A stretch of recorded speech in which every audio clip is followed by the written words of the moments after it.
Anything that is going to come from God is going to start off in seed form. God gives seed to the sower.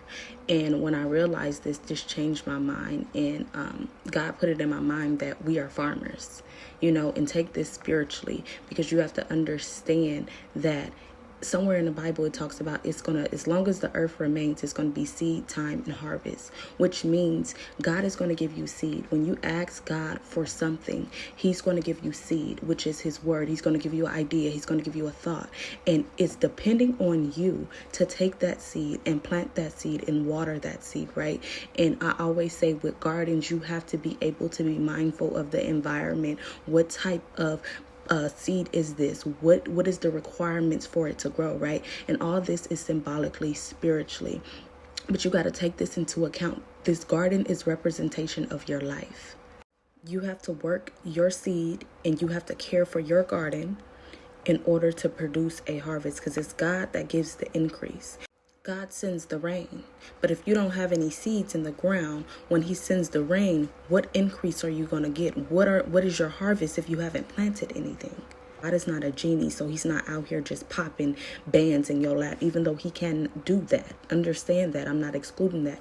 But when you start to realize the principles and laws that God put in place, when you start to put yourself in alignment with those things, it has no choice but to do what God sent out that word to do. Because God said, heaven and earth will pass away before my word return unto me void. If you work the laws and principles, it has no choice but to work for you.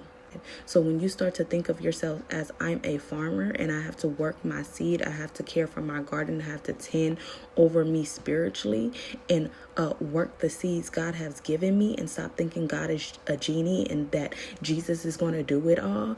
The relationship with God is a partnership.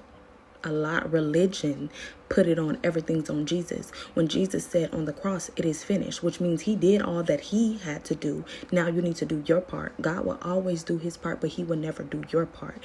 So you got to make sure you're doing your part by working your seed, watering it, tending your garden, uprooting the weeds that come effortlessly, working your seed, and understand it's all a process, but it's a principle. So it has no choice but to come to pass. Go Google a farmer, because it will change your life. And I'm talking about spiritually. Don't take this literally. And life is not coming to us. It's coming from us. What you are on the inside is just a reflection of your reality. So you want to change your reality, you have to change you first. A lot of people go on the outside trying to change their life from the outside in. It's never going to work like that. You have to change you in order to change your life, because life comes from you and not to you.